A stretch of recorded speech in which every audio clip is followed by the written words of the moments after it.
Universe astro channel நேயர்கள் அனைவருக்கும் ஆனந்த வணக்கம். இன்றைய வீடியோவில் நம்ம எதை பத்தி பார்க்க போறோம்னா, ஆடி அமாவாசை, ஆடி பெருக்கு, அதனால அதுல என்னென்ன சிறப்பு இருக்குங்கிறத பத்தி பார்க்க போறோம். ஒரு வருஷத்துல சில நாட்கள் மட்டும்தான் முன்னோர்கள் ஆசீர்வாதம் நமக்கு மிக மிக எளிமையா கிடைக்கும். அதாவது ஈஸியா நமக்கு கிடைக்கும் அப்படின்னு சாஸ்திரங்கள் சொல்லுது. அந்த நாள்ல ஒண்ணுதான் ஆடி அமாவாசை. அதே மாசத்துல அந்த இயற்கையும் தண்ணியையும் நம்ம வணங்குற திருநாள் தான் ஆடி 18, ஆடி பெருக்குன்னு சொல்லுவாங்க.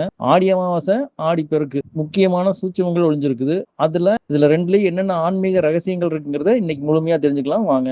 ஆடி மாதம் தமிழர்களோட ஆன்மீக மாதமாகவே சொல்லப்படுது. ஏன்னா இந்த மாசத்துல தான் ஆடி வெள்ளி, ஆடி செவ்வாய், ஆடி கிருத்திகை, ஆடி பூரம், ஆடி அமாவாசை, ஆடி பெருக்கு, அப்படி மிக மிக முக்கியமான புனித நாட்கள்ல இந்த இதுலதான் வருது. இது தட்சிணாயன காலம்னு சொல்லுவாங்க. சூரியன் வடக்கிலிருந்து தெற்கு நோக்கி செல்லும் காலம் தட்சிணாயனம். கடக ராசியில சூரியன் சஞ்சரிக்கிற நாள் இந்த ஆடி. வேதங்கள் மற்றும் தர்ம சாஸ்திரம் படி பாத்தீங்கன்னா, ஒவ்வொரு மனுஷனும் பிறக்கும் போது 3 விதமான ருணங்கள், அதாவது 3 விதமான கடன்களோட தான் பிறக்கிறான் அப்படின்னு சொல்றாங்க.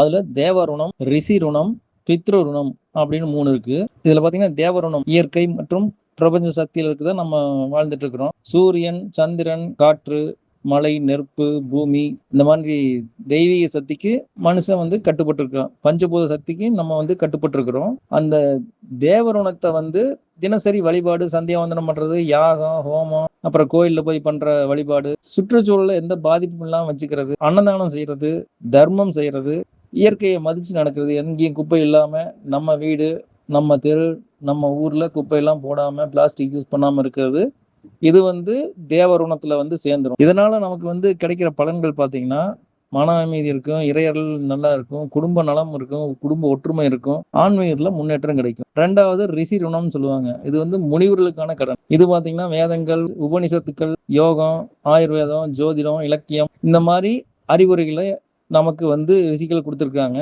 அதன்படி வாழ்ந்து அதன்படி மற்றவங்களுக்கு ஹெல்ப் பண்ணி நம்ம ரிஷிகளுக்கு நன்றி கடன் பட்டவங்களா இருக்கணும். இந்த ரிஷி ருணத்தை அடைக்கிற வழி பாத்தீங்கன்னா, வேதங்களை தெரிஞ்சுக்கிறது, ஆன்மீகம் சம்பந்தப்பட்ட நூல்களை படிக்கிறது, ஆன்மீகம் சம்பந்தப்பட்ட தகவலை மற்றவங்களுக்கு சொல்லி தர்றது, குருவுக்கு மரியாதை கொடுக்கறது, குருவை மதிக்கிறது, நமக்கு கிடைச்ச அறிவை கண்டிப்பா மற்றவங்களோட பகிர்ந்துக்கிறது, கல்விக்கு தானம் பண்றது, ஏழைங்க யாராவது வந்தாங்கன்னா படிக்க முடியாதுன்னா அவங்களோட படிப்பு செலவை ஏற்றுக்கிறது, அட்லீஸ்ட் ஒரு புக்கு வாங்கி கொடுக்கறது, இல்லை ஒரு நோட்டு, பென்சில், பேனா அந்த மாதிரி வாங்கி கொடுக்கறது, அந்த மாதிரி பண்ணலாம்.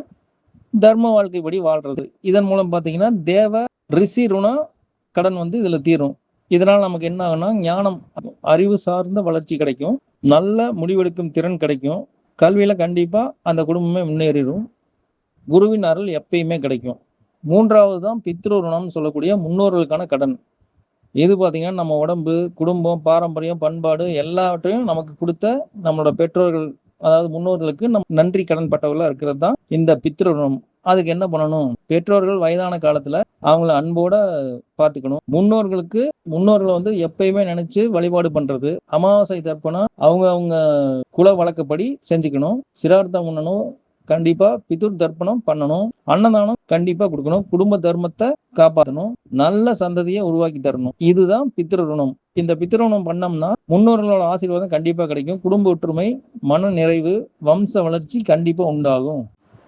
நம்மளுடைய எல்லா சாஸ்திரமும், அதாவது தைத்திரிய உபனிஷத்து, அது இல்லாம மனுஸ்மிருதி, அந்த மாதிரி தர்ம நூல்கள்லாம் சொல்றது பெற்றோர், குரு, தெய்வம் ஆகியோருக்கு மரியாதை கொடுங்க அப்படிங்கிறது தான் மனுஷனோட, நம்ம அவங்களுக்கு மரியாதை கொடுக்கறது தான் நம்மளுடைய உயர்ந்த கடமையாவே சொல்லியிருக்காங்க. உன்னதமான இடத்துல தாயை தான் வச்சிருக்காங்க. மாத்ரு தேவோ பவ அப்படின்னா தாயே தெய்வம் அப்படிங்கிறாங்க.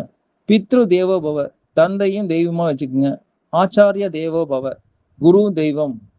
நம்ம குடும்பத்துல வளர்ச்சியே இல்லாம இருக்கிறது, திருமணம் தடையாகி இருக்கிறது, ஒரு லெவலுக்கு மேல முன்னேறவே முடியாம இருக்கிறது, எல்லா காரியங்களும் தடை இருக்கிறது, இந்த மாதிரி விஷயங்கள்லாம் இருக்கிறதுக்கு நம்மளோட முன்னோர்கள் வழியில ஏதாவது ஒரு தர்ப்பணம் நின்று இருந்ததுன்னா, அவங்களுக்கு முறைப்படி போய் சேரலைன்னா அதை தகுந்த ஜோதிடரை வச்சு பார்த்துட்டு அவங்களுக்கு பித்ரு தர்ப்பணம் கொடுக்கறதுனால அது நிவர்த்தி ஆகும்.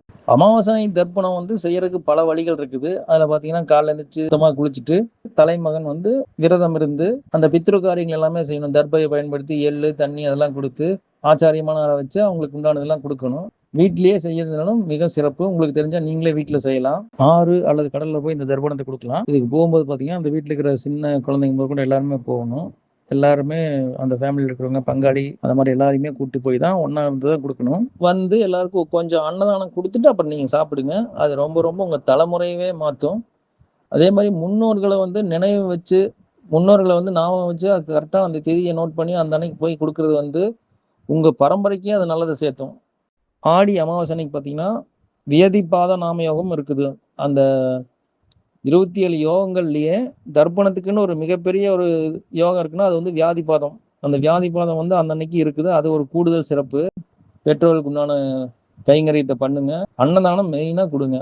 உங்களோட வசதிக்கு தகுந்த மாதிரி 10 பேர்த்துக்கோ 5 பேர்த்துக்கோ இல்லை 2 பேர்த்துக்கோ அட்லீஸ்ட் ஒருத்தருக்காவது ஒரு அன்னதானம் கொடுத்துட்டு அப்பா பேரை சொல்லி அங்கே கொடுத்துட்டு நீங்க சாப்பிடுங்க. உங்க வம்சம் விருத்தியாகும். கண்டிப்பா நல்ல நல்ல விஷயங்கள் உங்களுக்கு தேடி வந்துகிட்டே இருக்கும். கருட புராணத்துல சொல்றது பாத்தீங்கன்னா, புண்ணிய காலங்களில் புண்ணிய சேத்திரங்களில் பிதர்களை குறித்து எவன் ஒருவன் தான தர்மங்களை செய்கிறானோ அவன் பூத பிரேத பிசாசு தொந்தரவிலிருந்து துன்பமும் அடைய மாட்டான். சரீரத்தை உண்டாக்குவதிலும் நல்ல நெறிகளை போதிப்பதிலும் தாய் தந்தை குரு மூவரும் முதன்மையானவர்கள். எந்த காலத்திலும் அவர்களை பூஜிப்பது மனிதனின் கடமையாகும். தாய் தந்தை மரித்த பிறகு அவர்களை குறித்து தானம் தர்மங்களை எவன் செய்கிறானோ அவற்றின் பயனை அவனே அடைகின்றான். புத் என்கிற நரகத்திலிருந்து தாய் தந்தையரை கரையேற்றுவதனாலேயே மகனுக்கு புத்திரன் என்ற பெயர் உண்டாயிற்று. எவனொருவன் தாய் தந்தையர் சொற்படி நடவாமல் தன் பெண்டு பிள்ளைகளின் சொற்படி நடக்கிறானோ புலையனிலும் புலையனாவான் அப்படின்னு கருட புராணத்தில் சொல்லியிருக்காங்க. இது போன்ற நல்ல தகவல்களுக்கு நமது யூனிவர்ஸ் ஆஸ்ட்ரோ சேனலை லைக் செய்யுங்கள், ஷேர் செய்யுங்கள், சப்ஸ்கிரைப் செய்யுங்கள். தொடர்ந்து ஆதரவு தாருங்கள். நன்றி.